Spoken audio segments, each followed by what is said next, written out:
Assalamualaikum warahmatullahi wabarakatuh. Selamat datang di Liantika Channel. Kali ini saya makan siang dengan gadis desa. Kali ini menu sederhana, menu ala kadarnya yang ada di desa, di rumah saya ini.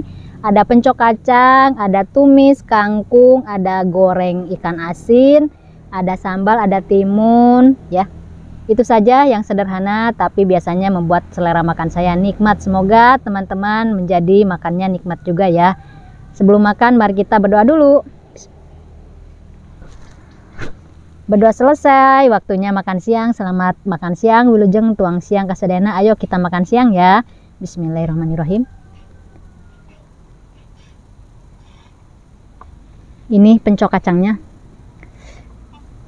Ini ada nasi liwetnya ya, pakai nasi liwet.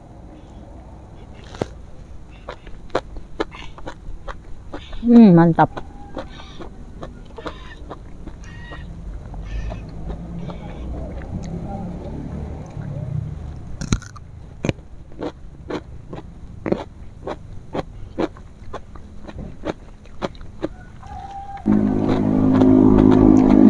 Mantap.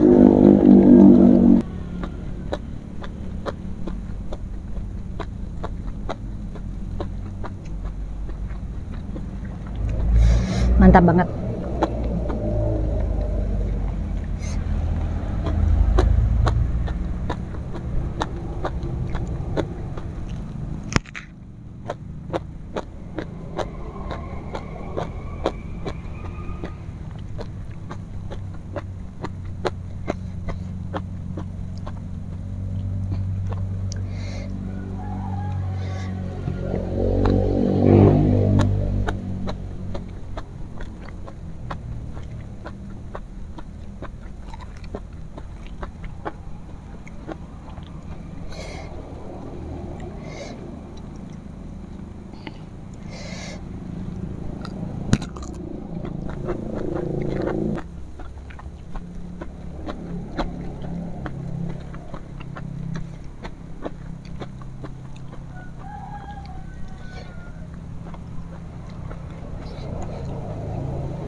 Alhamdulillah makan siangnya nikmat sekali, luar biasa, mantap. Terima kasih telah menonton mukbang saya. Sampai jumpa di video berikutnya. Dadah, wassalam.